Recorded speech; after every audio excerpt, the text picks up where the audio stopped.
wá orúkọ rẹ ti níyì tó. Orúkọ Ọlọ́run ó níyì ní gbogbo ọ̀nà ní gbogbo ìgbà. Kò sọ́nà tá a fi lè gbà yín tó bá ti jẹ́ it is true to you, you like it, you love it. Kò sọ́nà tá a lè fi yin Olúwa. Ọlọ́run gbogbo ẹ̀ ló ń gbọ́, àti ti mùsùlùmí o àti ti kìrìsìtẹ́nì o, ọba tó jẹ́ pé kò kì í ṣe kíni, kò kì í ṣa ọmọ kan fọmọ kan sẹ́yìn ni. Nítorí ẹ̀hún ni àwa ṣe ń dúpẹ́ pé Ọlọ́run ṣe, ó kà wá yẹ, ó kà wá sí, ó kà wá mọ́ àwọn tí ó wà ní ayé ní dédé àsìkò yìí. A ti kalẹ̀ sí orí ètò báyìí. Kí ni ohun tí mo fẹ́ ká mú sọ lónìí? Tá a bá wò ó, a máa rí i pé Valentine is coming, Valentine is coming, Valentine is coming. Oh my sister, oh my brother, Valentine is coming. Valentine ó ń bọ̀, ó fẹ́ẹ̀ dé, ó ti fẹ́ẹ̀ dé. Tá a bá fi mú Sunday tó ń bọ̀ lẹ́yìn eléyìí, a kọ Valentine. Now, what is the purpose of Valentine? Why is Valentine important, or why is it not important? Ọ̀rọ̀ ìfẹ́ òun ló gbé wa délẹ̀ yìí nípa ti Valentine. You know, àsìkò sólólùfẹ́ méjì tí wọ́n lè fi ìfẹ́ hàn síra wọn, tí wọ́n lè fi bí wọ́n ṣe nífẹ̀ẹ́ ara wọn tó lè fi ọ̀ra wọn. Àsìkò yẹn náà ni àwọn èèyàn gbàgbọ́ pé ọjọ́ yẹn jẹ́ ọjọ́ kan gbòógì. Ẹ mọ̀ bá ṣe ya ọjọ́ malaria, bá ṣe ya ọjọ́ world peace, tá ya ọjọ́ democracy. Tẹ́ pé kì í ṣe pé àní democracy ní 365 days o, ṣùgbọ́n ọjọ́ yẹn tá máa ń celebrate yẹn, bó ṣe rí nìyẹn náà fún Valentine. Ṣùgbọ́n ìwọ tó fẹ́ celebrate Valentine, kí ni àwọn nǹkan tó wà lọ́wọ́ ẹ̀gàn pàápàá? Kí ni nǹkan tó gbé sọ́kàn fẹ́ni tó fẹ́ ṣe Valentine fún? Ọ̀pọ̀lọpọ̀ èèyàn ló ti hide under the guise of Valentine láti ṣe oríṣiríṣi nǹkan tí ò dáa. Ẹlòmíì, àìmọye ọmọbìnrin tó yẹ kọjá yẹn ni wọ́n máa ń sọ̀bálẹ̀ wọn nù. Àìmọye ọmọkùnrin náà tó jẹ́ pé gbogbo sálárì tí wọ́n ti ṣiṣẹ́ fún for months, ibẹ̀ ni ó rùn sí. But is that the purpose of Valentine? Àkọ́kọ́, me, I believe that we should show love every day. Ojoojúmọ́ ni ká máa fìfẹ́ hàn. Ojoojúmọ́ ni ká máa fìfẹ́ hàn àwọn tá a nífẹ̀ẹ́ sí. Ìyá ẹni, bàbá ẹni, ọ̀rẹ́ ẹni, ọkọ ẹni, aya ẹni, àwọn ọmọ ẹni. Anybody tó bá nífẹ̀ẹ́, let them know that you love them every day. You don't have to say it by little acts. You know, the way you talk to them, the way you assist them, the way you smile at them. You know, all these little things, tell them, show them that you love them. Ẹ ní láti dúró de ọjọ́ kan gbòógì tá yà sọ́tọ̀ fún Valentine kó tó di wípé ẹ máa fi ìfẹ́ hàn sí ẹni tẹ́ ẹ fẹ́ràn àbẹ́ni tí ẹ nífẹ̀ẹ́. Now, Valentine, ọjọ́ olólùfẹ́ tá à ń sọ yìí, ṣé ẹ̀yin kàn ń ṣe torí pé wọ́n ń ṣe ni, àbí nítorí pé ẹ mọ ìtumọ̀ ìfẹ́ àti pé ẹ nífẹ̀ẹ́ ẹni tí ẹ fẹ́ ṣe é sí? Because many people, ọjọ́ yẹn kọ̀ rí oníkálukú òkò rẹ́ẹ̀dì jọ, wọ́n wà wọ rẹ́ẹ̀dì, white and red ló dárùn. Tẹ bá kọjá ní gbogbo bùtíìkì sìn, ẹ rí i pé white, àfi bí ìgbà tí jẹ́ pé Christmas ó ti dé, ẹ rí white and red rẹpẹtẹ tó ti tó lọ, wọ́n ti tó lọ ṣòkòtò, tọ́ọ̀pù, pátá, bra, gbogbo ẹ̀ wọ́n ti tó lọ, boxer pàápàá ní red and white. It is not about color. It is about what is in your heart. Some people don't have money, but they love you. Do you define them by not being able to gift you something on Valentine's Day? Àwọn kọ́ àtẹ pé wọ́n nífẹ̀ẹ́ yín, ṣùgbọ́n kò sówó lọ́wọ́ wọn báyìí, àbí kò pọ̀ ńlẹ̀ láti fi ra irú nǹkan tí wọ́n rò pé ó tọ́ sí yín. Ṣé a máa wá torí ẹ̀ dá gbogbo ìfẹ́ tá a ti ń ní bọ̀, a máa dànù, a máa sọ pé ẹni yóò nífẹ̀ẹ́ mi, ẹni yóò fẹ́ràn mi? I saw an argument today that if somebody loves you, then they should be ready to spend on you. They should be ready to do something for you on Valentine's Day. I do not disagree totally. Nǹkan tí mo kàn sọ ni pé just because pé ọjọ́ yẹn ẹni yẹn ò lè ṣe doesn't mean pé kò nífẹ̀ẹ́ yín. Mọ́mì mi sọ wọ́n ń sọ àkàwé ọ̀rọ̀ kan fún mi lénìí ṣé lénìí ní àbánu àṣà ń sọ wọ́n wá ní ṣe mọ̀ pé o fẹ́ràn àgbálùmọ̀ yẹn èmi ò mo ní bẹ́ẹ̀ ni mo nífẹ̀ẹ́ àgbálùmọ̀ wọ́n wá ní ká ló ní boyfriend mẹ́ta ìkan ó ní owó gan ìkan kò làkúṣágbé ìkan kò sówó lọ́wọ́ ẹ̀ àwọn mẹ́tẹ̀ẹ̀ta wá fẹ́ wá kí ẹ ìkan wá èyí tó lówó gan yẹn ó wá láàárọ̀ ìgbà tó dé kò ra kọ́kọ́ bọ̀ ìgbà táwọn ọ̀rẹ́ àwọn abúlé ní àìsàn ara kó fún ọ ní àìkọ́ kí nǹkan tẹ́ bá fẹ́ jẹ màá gbé yín jáde ibikíbi tẹ́ bá fẹ́ lọ màá gbé yín lọ ibikíbi tẹ́ bá ti fẹ́ jẹun ẹ ṣáà dárúkọ ẹ̀ màá gbé yín lọ ó tún há owó kí n dì í mú ẹlẹ́ẹ̀kejì ìyẹn ń bọ̀ lọ́sàn-án ó ra rice ó ra bóyá àwọn nǹkan bíi ice cream bíi pizza àwọn nǹkan mùdùmùdù tí mo lè jẹ ó rà á bọ̀ wá fún mi lọ́sàn-án ẹlẹ́ẹ̀kẹta wá ń bọ̀ lálẹ́ yìí tí ò lówó lọ́wọ́ ó wá ra àgbálùmọ̀ wọ́n ní ká sọ pé sìn iye tó wà lọ́wọ́ ẹ̀ ní 1,000 naira tó máa fi dọ́dọ̀ mi wọ mọ́tò lọ àti mọ́tò bọ̀ 800 naira ó wá rí ibi tí wọ́n lé àgbálùmọ̀ sí wọ́n lè ní 400 ẹ mọ̀ pé 200 naira dẹ̀ ló kù lọ́wọ́ ẹ̀ logically ó wá bẹ̀rẹ̀ alágbàlùmọ̀ pé ẹ jọ̀ọ́ o àgbálùmọ̀ tẹ́lé ní mẹ́fà 400 yìí ṣe lè ta méjì fún mi bẹ́ẹ̀ mẹ́ta fún mi bẹ́ẹ̀ as 200 ó wá rà bọ̀ ó wá rà àgbálùmọ̀ yẹn bọ̀ wá fún mi wọ́n ní èwo ni mo rò pé ó nífẹ̀ẹ́ mi nínú gbogbo wọn mo ní alágbálùmọ̀ ni o wọ́n ní àbọ̀tà àgbálùmọ̀ ló ṣìpù jù ní gbogbo nǹkan táwọn kà lẹ́yìn ẹ̀yọ̀ kan ti dé láàárọ̀ ó ti gbé gbogbo wa jáde gbogbo ẹbí ẹ̀ ó ti gbé yín jáde ó ti ra nǹkan tẹ́ ẹ fẹ́ jẹ àti tẹ́ ẹ fẹ́ jẹ ó tún há owó ńlá ìkọ́ ń bọ̀ lọ́sàn-án òun náà di ilé dàgbọ̀n ó di oúnjẹ ó di ráìsì ó di gbogbo ẹ̀ wá fún ẹ ó ṣe wá jẹ́ pé alágbálùmọ̀ wóró mẹ́ta ló fi pé ó nífẹ̀ẹ́ mo nídìí ni wípé gbogbo nǹkan tí wọ́n rà wá yẹn kò jọ mí lójú tó àgbálùmọ̀ tí wọ́n rà fún mi and that is the way love should go should be tí ẹni tó nífẹ̀ẹ́ sí tí ò bá lè kọ́lé tí ò lè ralẹ̀ fún ẹ ṣùgbọ́n tó jẹ́ pé mọ̀ pé búrẹ́dì ló nífẹ̀ẹ́ jù lọ́jọ́ valentine ó wá ra búrẹ́dì fún ẹ accept it with love torí pé ó lè jẹ́ nǹkan tó cheap o but nǹkan tó o nífẹ̀ẹ́ ni and he was thinking about you when he bought it pé ìyàwó mi fẹ́ràn búrẹ́dì yẹn ra búrẹ́dì fún but we have lost it ọ̀pọ̀lọpọ̀ tí ò bá ti ra nǹkan fún wa tó jólówó ńlá àti gbàgbọ́ pé kò nífẹ̀ẹ́ wa nìyẹn àti pé a ti máa ń tanra wa jù a máa ń tanra wa ẹ̀tàn ló pọ̀ jù ẹ̀tàn ló láyé ẹbí mi ṣàwò ọ̀pọ̀lọpọ̀ obìnrin wọ́n á mẹ́bùn wọ́n á rà fúnra wọn àwọn ọ̀rẹ́ yín wọ́n ti rẹ̀bùn fúnra wọn wọ́n wá bọ́ síta ọkọ mi ló ṣílé ọkọ mi ló ṣètàn iná máa sọ pé ọlọ́run bo lórí títáyé gbé wáyé títí kẹ́hìndé ò gbé wáyé o màá ní mi ò mọ̀ bí olórí gbé yan rí o ìbálẹ̀ èèyàn tèmi ìmọ̀ bí àwẹ̀ nígbèyàn rí o ìbárẹ̀ èèyàn tèmi ibì kan la gbéyàn rí o kádàrá ò papọ̀ ní ibì kan náà la gbéyàn rí o àyànmọ́ ò papọ̀ ní ẹ wà máa jowú ẹ wà máa wò pé ọ̀rẹ́ mi lọ ra mọ́tò fún ọmọ tó yẹ pọ́ ọmọ lọ́mọ ó ti ń dáwọ́ ẹ̀jọ́ láti last year February pé èmi náà dẹ̀ máa surprise ara mi next year màá jẹ́ kọ́ mọ̀ pé mi gan ọdún kan ló fi dáwọ́ ẹ̀ ó wá dé ló wá ṣe thank you baby búbú ó fètì rọ ẹ̀yin náà wá ká ọmọ rí pé ẹlẹ́dàá máa sùn God when alhamdulillah àánú yóò ṣe mí o àánú yóò ṣe mí rárá ẹ má jẹ́ kẹ́ni kọ́kọ́ fún yín lá hypertension ẹ má jẹ́ kẹ́ni kọ́kọ́ bá yín kó mú yín sáré tí ò tọ́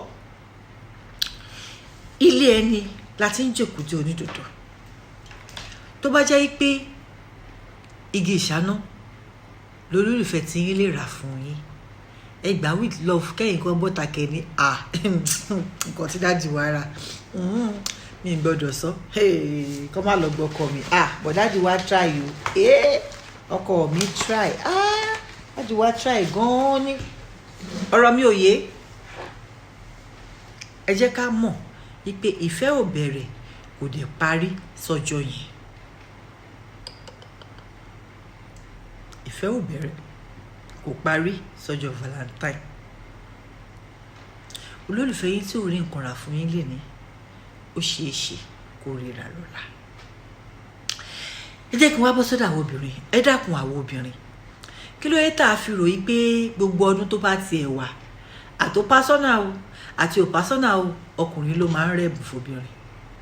Bá a ṣe Christmas ọjọ́ ìbí Jésù ẹgbẹ́bù, bá a ṣe New Year tí gbogbo wa ń dunú pa bọ́sọ́dún tuntun ẹgbẹ́bù, Valentine wọlé ẹgbẹ́bù, Easter ẹgbẹ́bù, abáṣe mọ́lùdé ànábì ẹgbẹ́bù, Ramadan dé ẹgbẹ́bù, atúnu ẹgbẹ́bù, gbogbo ọdún tó wà báyìí ọjọ́ bẹ́ẹ̀dẹ̀ yín ẹgbẹ́bù, ọjọ́ bẹ́ẹ̀dẹ̀ ọkọ yín ẹ̀túgbẹ́bù.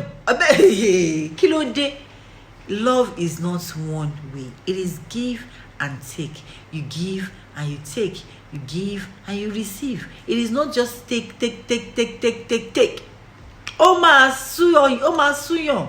You can't just be taking. You have to learn to give. Ẹ ní láti mọ̀ pé ẹ̀yin náà ní láti fúnyàn. Ẹ ní láti fún lólùfẹ́ yín nítorí wípé ṣé ojú kì í tẹ̀ yín náà ni? Ojú kì í tẹ̀ yín ní pé gbogbo ìgbà fún yín ni fún mi. You don't want to do something for your lover. Tẹ bá dẹ̀ máa ṣe náà bí ẹ ra singlet àti boxer. Ẹ jẹ́ má jẹ́ ká ṣe bẹ́ẹ̀ lọ́dún yìí. Ẹ má jẹ́ ká ṣe bẹ́ẹ̀ lọ́dún yìí. Bó ṣe apply sọ́kùnrin láti give bẹ́ẹ̀ náà ló apply fóbìnrin láti give. Bí mo yẹ sọ fọ́kùnrin náà pé kò dìgbà tẹ́ ẹ bá kọ́lé alájà mẹ́fà tẹ́ ẹ ra mọ́tò ká tó mọ̀ pé ẹ ṣe. Tó bá jẹ́ pé ẹ̀yin mọ̀ pé ọkọ titi yín ó fẹ́ràn nǹkan tóun fẹ́ràn ní ẹja tútù tó gbé ìgbín èdè akàn anu ẹ̀ẹ́dẹ̀ tí ìṣe fọ́ ìwà kí ló ṣe yín tó dẹ̀ fẹ́ràn ẹ̀bà kẹtù wá bá réwédú sí àbílá kí ló ṣe yín tó yẹ pé lọ́jọ́ yẹn ẹ lè ṣe fún. Why not? Kẹ mówó nínú àpò yín kẹ fi ṣe é. Ẹ má béèrè owó lọ́wọ́ ẹ̀ kókó dé kó bá kó ní wow baby wow mọ́mí wa káwọn náà ń dádì wa ní èmi ní kó lè ṣe tó fún abẹ́rẹ́ ọlọ́run. You know ẹ ní láti ní the word before you can give to your man. Okay, ẹ notice pé àwọn singlet wọn àtàwọn pátá àtàwọn boxer wọn gbogbo ẹ ti gbó èyí tó ti ń ya ẹ wá fẹ́ change. That is still acceptable. It is because it is what he needs. Ẹ wá rà fine. If you can afford to take him lunch at work, surprise him with flower, cake, lunch, those simple little things. You don't have to have the word. And láti ní gbogbo owó tó wà nínú ayé kó tó di pé a lè ṣe nǹkan fáwọn olólùfẹ́ wa. Ẹ jẹ́ ká ṣe nǹkan fún olólùfẹ́ wa. At least ẹ lè parọ́ ní pé ẹ kì í rejẹ lára àwọn dáàdì wa. Bó jẹ́ ká máa múnú wá owó ọbẹ̀ tó ń fún wa. Gbogbo alamọ bá ṣe ń dájọ́ ní owó ọbẹ̀ o. Gbogbo alamọ bá ṣe ń májọ ní owó ọbẹ̀. Ẹ má jẹ́ ká tanra wa. Gbogbo alamọ bá ṣe ń má àjọ nínú owó ọbẹ̀. So kí ló dé tẹ́lẹ̀ múnú àwọn owó yẹn kẹrara fi wá nǹkan kò kékeré kan rà fún dáàdì wa tàbí ṣe fún wọn. Nǹkan tọkọ yín nífẹ̀ẹ́ òun ni kẹ́ ṣe. You know, surprise him. Beautify your home. You know. Àmọ́ irọ́ ni. Dáàdì wa ló gbọ́dọ̀ mú wa. Ẹ ti máa jalè báyìí babe. Bone straight ni mo fẹ́ fún Valentine. Babe, I want a car for Valentine. Babe, but kí ni nǹkan tẹ́yin fífẹ́ fi sàmì àyájọ́ ọjọ́ olólùfẹ́? What exactly do you want to, use to sàmì ní pẹ̀tọ́ èmi lọ́jọ́ olólùfẹ́ o èmi o nǹkan báyìí ni mo fẹ́. I want you to know that it is important for all of us to appreciate each other. It is important for all of us to compliment each other. Ayé tá a wà yìí, there are a lot of things going on, and àsìkò tá a bá ní láti bára wa lò ẹ jẹ́ ká lò dáadáa. Ṣọ́rọ̀ mi yé, ẹ jẹ́ ká lò dáadáa nípa fífìfẹ́ hàn sí ara wa. tí a bá lè fìfẹ́ wọn sára wa, why are we in a relationship? Why? Kí ni ìta fi sọ pé a nífẹ̀ẹ́ ara wa? Ìyàwó yín múra tán, ẹ lè sọ pé oh my dear, you look beautiful, you look good, o jáde lẹ́ni o, yeyeyeye, àfikún dúró sínú ilé yìí o, kìnnìkan ọkọ yín múra tán, ẹ sọ pé ọmọkùnrin dé ọmọ tán, ẹ sá kẹ́kì lọlé ìyá ẹ̀ kẹ́kì lọlé bàbá ẹ̀. Show love in different ways. It is not about one way or the other. You can show love any way that is particular to your lover. Gẹ́gẹ́ bí mo ṣe máa ń sọ pé mi ò lè nífẹ̀ẹ́ rice kò fẹ́ mi nífẹ̀ẹ́ ẹ̀wà. I will not think you love me. You can only love me the way I want to be loved. So because everybody is doing this or doing that, if it is not your boyfriend or your girlfriend's preference, you cannot do it. Kò ní appreciate it. The person will not appreciate you. Ìdí nìyẹn tó fi wà important ipe àwa méjèèjì I need, we must love each other and show love, compliment each other. You know, mo ṣe wà tó báyìí pé fẹ́ wọrí bẹ́ẹ̀dì nìkan ẹ á máa sọ ọ̀ní mo my dear sugar, no.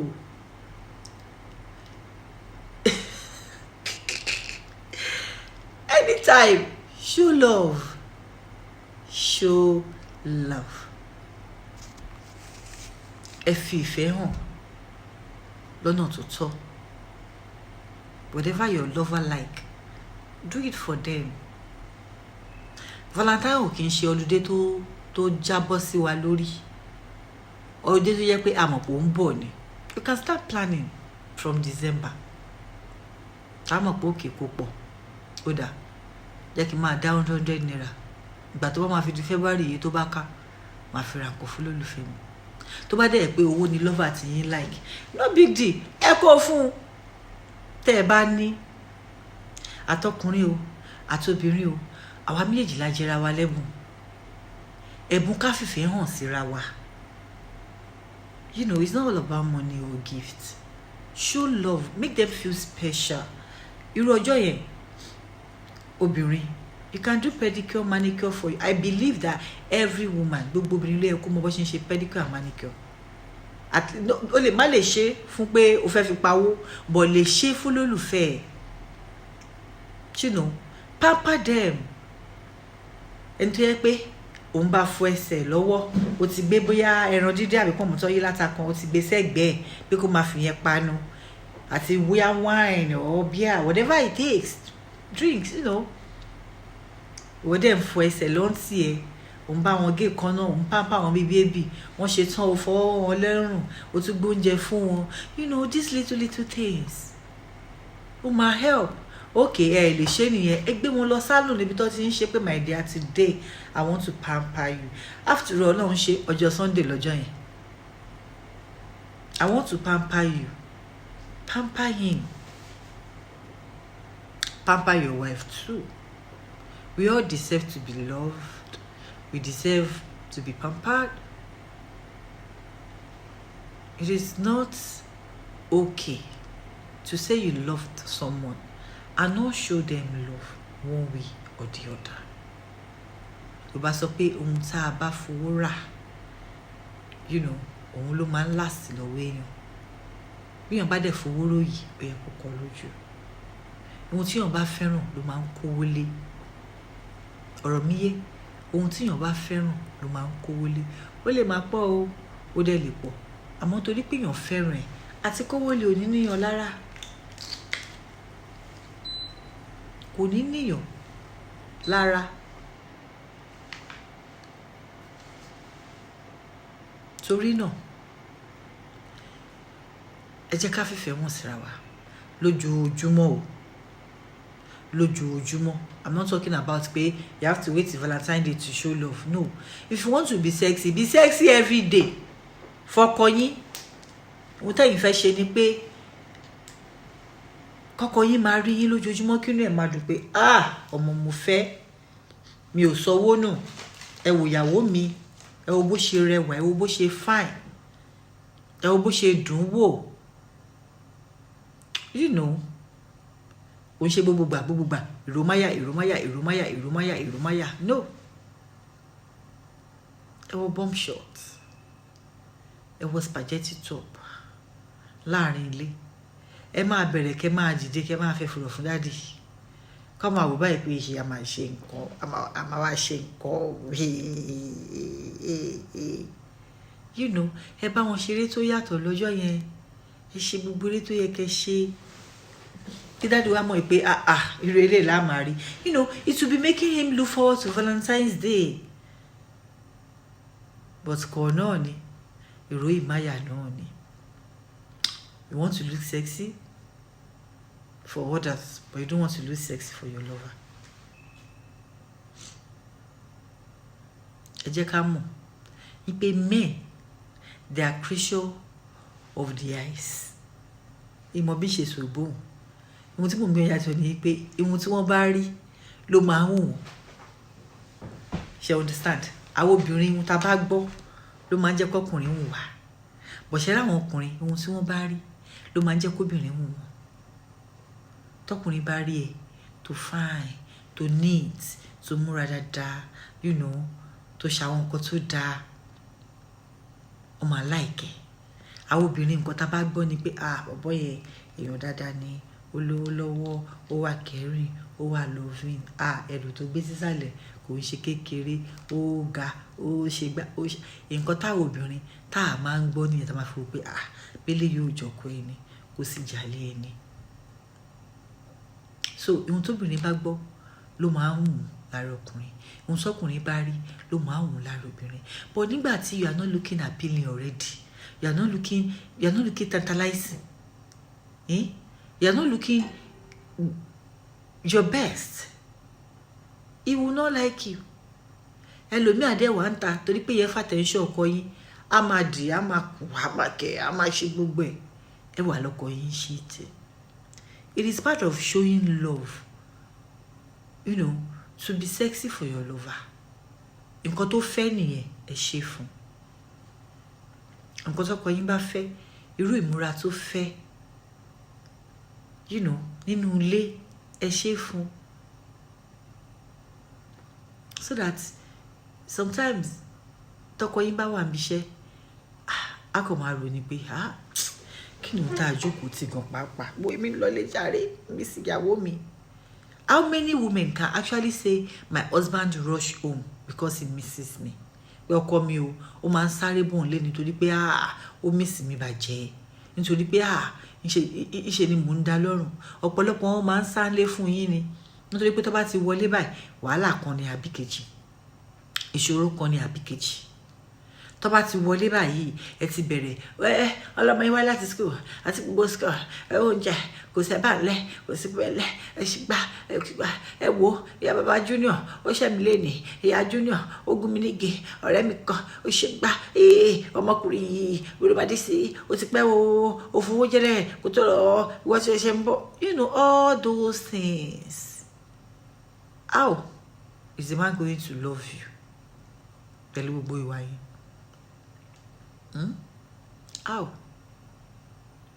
Àwa ọkùnrin náà, sorry ẹ̀yin ọkùnrin ẹ̀yin ọkùnrin náà, ṣé gbogbo yín nínú ìyàwó yín máa dùn pọ̀kọ̀ ń bọ̀ lé? Kì í ṣe pé wọ́n kàn wò pé àkókò ti fi ṣadé orí alákọ̀ọ́rí ara ẹ̀ ṣáà ló ṣì ń sanwó ilé, ẹjẹ́ àfilẹ̀ kò wọ bí tó ní wàhálà ẹ̀ bá dé ń sìn jọ̀gbọ̀n ló máa gbé dé. Bí ò pariwo kọ́ mọ́ ṣe báyìí, bí ò pariwo pé nulẹ̀ dọ̀tí, á pariwo pé wọ́n gbé ṣáà síbí kan, á pariwo páwọn ọmọ ìjẹ́ kóhun gbádùn. Onírádàràdà rẹ̀ á ti mu tí yóò á ti ná gbogbo owó tó fáwọn girlfriend ẹ̀ níta. Ṣé wọ́n tolerate yín ni àbí wọ́n love yín? They are happy when you are coming home. They are happy that, hey, my husband is coming home. I want to see my husband. Ẹ má bínú ẹ bá dìde ẹ̀ rí burúkú mi.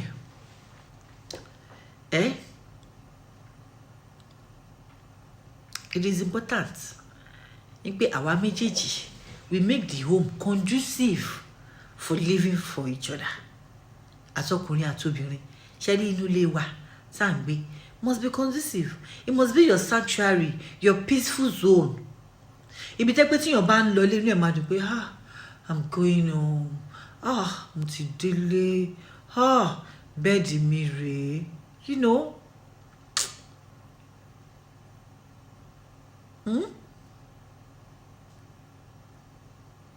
It is important that our lovers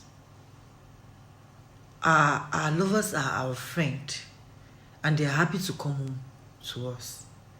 Ó ṣe pọn dandan, ó pọn dandan kó jẹ́ pé olólùfẹ́ yín, ọ̀rẹ́ yín ni wọ́n jẹ́. Wọ́n dẹ̀ máa ń dunnú láti wá sílé wá bá yín. Torí wípé tí yóò bá lè wálé láti wá sinmi, á sinmi ńta. And that is the way you lose your husband, you lose your wife. When your wife prefers to stay at work, torí pé wàhálà ni, tó bá fi lè wọlé báyìí ìjọ̀gbọ̀n ni, wàhálà ni, bẹ́ẹ̀ ṣe ń gba létí ọ̀tún làwọn máa gba létí òsì. You are not showing love. Àwọn ẹlòmíì kẹ̀dẹ̀rẹ́ for 364 days they will not show you love. They will not show you love o. Bí kọ́ lù ẹ̀ kọ́ bú ẹni. Tó bá dọjọ́ Valentine, wọ́n máa gbé rose bọ̀, wọ́n máa gbóríṣiríṣi nǹkan bọ̀. Don't let that deceive you. If he does not love you on February 13, he doesn't love you on February 14.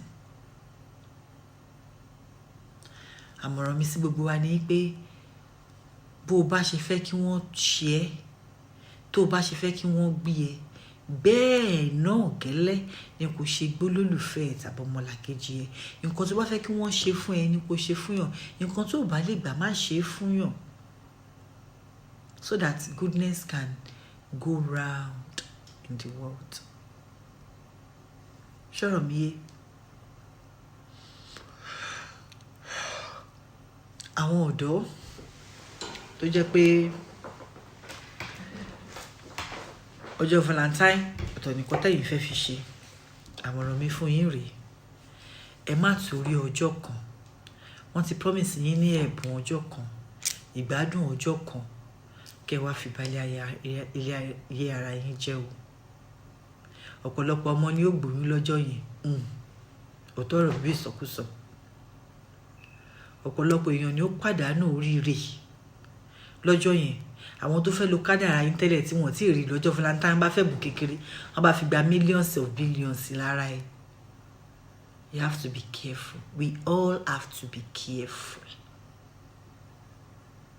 Be careful so that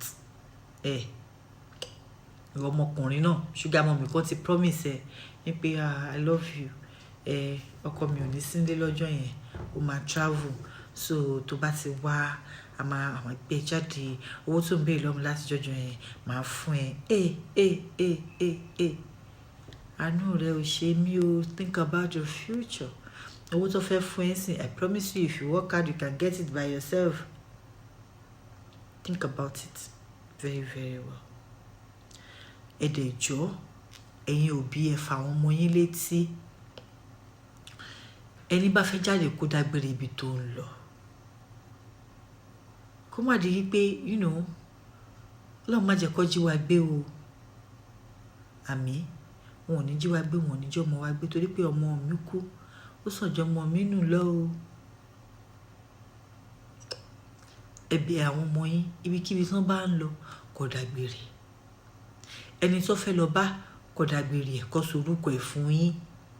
So that àmọ́ ibi tá máa wá àwọn ọmọ wa sí. Most importantly, àwọn tí ọmọ wa ń bá rìn tó ń bá tò. It is important. It is very, very important, and in fact importanter. Ṣé rí ayé old school táwọn fi tó àwa kò tó àwọn ọmọ ọ̀sìn. Ẹ̀yin tí wọ́n mọ́lé, ní kó má jáde yẹn, wọ́n á sneak out. Just try your best to know what they are doing, where they are going, who they are with. Because ohun tẹ́tí instill nínú wọn before that day ló wà important. Ọ̀pọ̀lọpọ̀ òbí kò tọ́mọ ẹ̀, ọmọ ẹ̀ ò trust ẹ̀, òun náà ò trust ọmọ ẹ̀. Wọn ò jọ fúnra wọn ní good mother and child or father and child relationship. Ẹ wá fẹ́ kó gbọ́rọ̀ sí yín lẹ́nu, kó lè work. kò lè work. You have to have had connection, relationship with your daughter or your son before that day.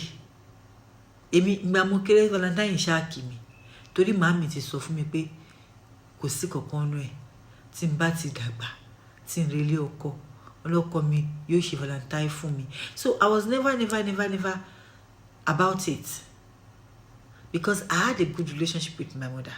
I have a good relationship with my mother. Ó dẹ̀ ti ṣàlàyé gbogbo àwọn nǹkan yìí fún mi torí náà kò jọ mí lójú, kò ṣe bíbẹ ní pé ẹ o kémi náà wá wọ́kùnrin lọ o àbí kọ́kùnrin wá mi lọ wá o torí wípé mo ti mọ̀ yìí pé kò sí kankan bẹ́ẹ̀. So ṣé ẹ ti jẹ́ káwọn ọmọ yín mọ̀ before that day because ṣe ló ọ̀dọ́ ìwọ̀n tó bá ní kọ́ máa ṣe ló máa wọ̀n wọ̀n ṣe. Àyàfi èyí tó bá understand why tóun ò fi gbọ́dọ̀ ṣe é. Èyí tẹ́ ẹ ti ṣàlàyé fún tó ti yé ìyẹn nìkan ló lè ṣe ìwọ̀n tẹ́ ẹ fẹ́. Bọ̀ wọ́n tún yẹ pé ẹ kò dédé sọ fún lọ́sọ̀ korúpọ̀ ni pé you cannot go out on Valentine's Day ẹ kìrìkan ẹ wo àwọn ẹ burú débi pé àwọn gbọ́ tí ó sì lọ́pọlọ ti yín gan. Mo ti gbọ́ sórí ẹni tó jẹ́ pé ó dẹ̀ kun àwọn òbí ẹ̀ lórun torí pé ó fẹ́ jáde wọ́n ní kó má jáde. Ó da ògùn oorun sínú jùsù fún wọn ni wọ́n sùn lọ fún ni tó fi lọ tó fi dé. Burúkú pẹ̀lẹ́ rè. Those children they can do and undo.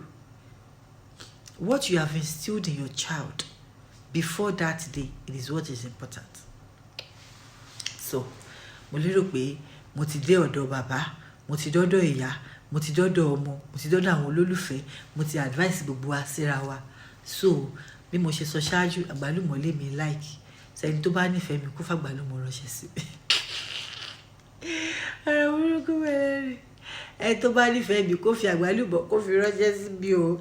Àgbálùmọ̀ àjàṣà àgbálùmọ̀ tó dùn dáadáa àgbálùmọ̀ dìbò fẹ́ ṣe sí gbọ́. All right, Ọlọ́run ṣeun ní pé àtúnṣe ríra wa bá sọ̀rọ̀ lénìí.